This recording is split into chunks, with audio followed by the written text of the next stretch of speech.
Praeitame įraše kalbėjau apie pasąmonę ir archetipus. Tai šiandien truputį plačiau apie tos 4 išgyvenimo archetipus.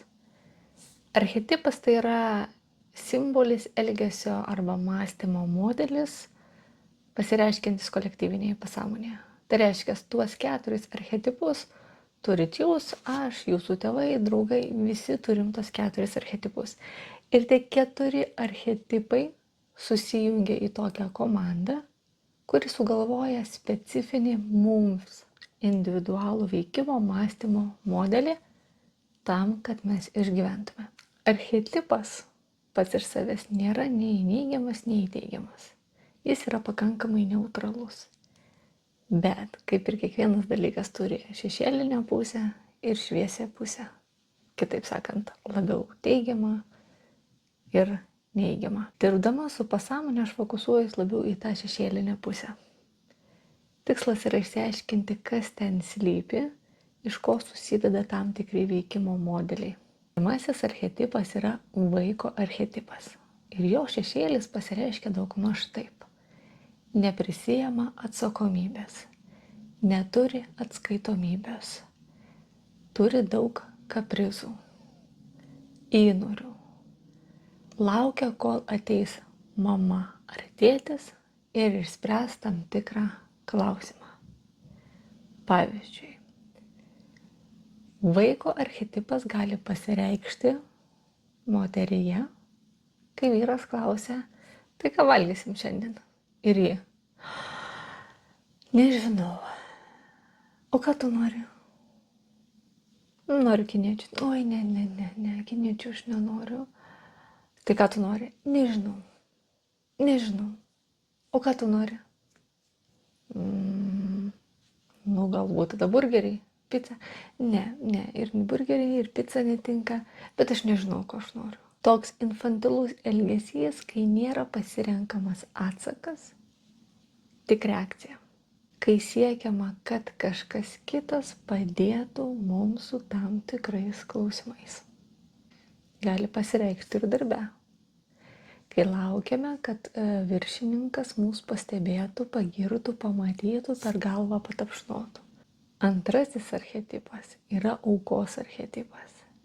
Ir šis archetipas yra labai stiprus ir bujoja, jeigu jo nesustabdom. Aukos archetipas pasinaudoja savigailą ir išmanipuliuoja gailestį iš kitų, ir svarbus momentas, kad patenkintų poreikį X. Kiekvienam žmogui tas X yra labai individualu. Pavyzdys. Kai norime tam tikrų pokyčių, bet jų nesiemam, nes savęs gailim. Randam X priežasčių, kodėl dar ne. Kodėl nelaikas, kodėl trūksta resursų, kodėl mums sunku, kodėl nesigauna. Ir tokiu būdu save tarsi apsaugom. Tai gailim savęs, nes neva bandom apsaugoti. Nors suvokiame, kad tų naujų pokyčių mums labai reikia. Trečiasis archetipas – sabotuotojas. Kas tai yra? Perfekcionizmas, pedantizmas, kritika, saviplaka, lyginimasis su kitais, vengimas, bėgimas, visi dalykai, ką darome, nors nereikia, ir viskas, ko nedarom, bet labai reikia. Pavyzdys, reikia sėsti prie mokestinės apskaitos, bet mes nusprendžiam, kad iškepsim pyragą.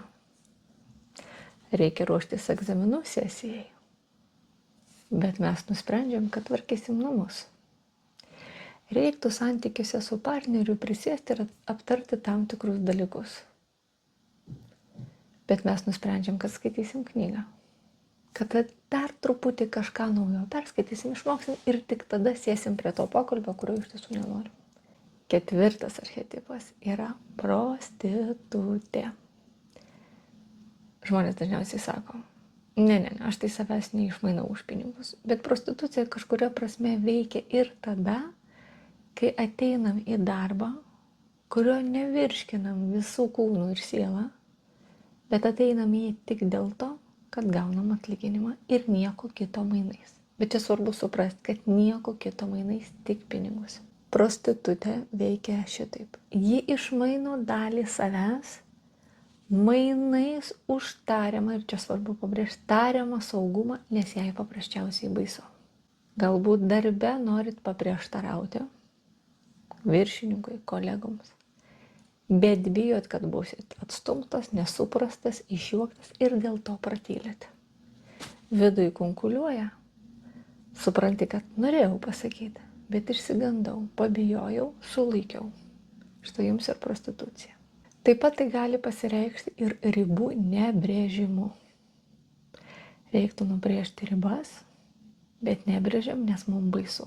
Nes tarsi nujaučiam, kad bendraudami tam tikrų būdų, kuris yra įprastas, tarsi neva kontroliuojame, galime nuspėti kažką. Prostitutės archetipas, jis sukuria iliuziją, tą vadinamą komforto zoną, kurioje neva mums komfortiškai ir gera. Bet jei iš tiesų tai būtų komforto zona, tai pokyčių net nereikėtų.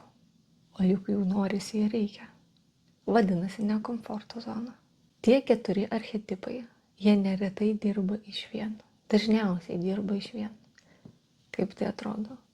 Jie susėda prie stalo, aptarti dienos planų ir jeigu mes neateinam į tą susirinkimą, jie nusprendžia už mus.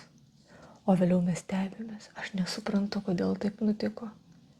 Ėmiau tiesiog taip ir padariau. Tai kai mes galiausiai ateinam į susirinkimą, mes galim suprasti, kad jie dirba mūsų naudai ir interesams, tai galbūt ne taip, kaip mums norisi. Ir štai čia suvokus ir supratus tai, galima užkirsti kelią tam šešėliniui elgesiui. Bet pradžiai reikia pastebėti, suprasti, suvokti, įsisąmoninti ir rinktis kitaip.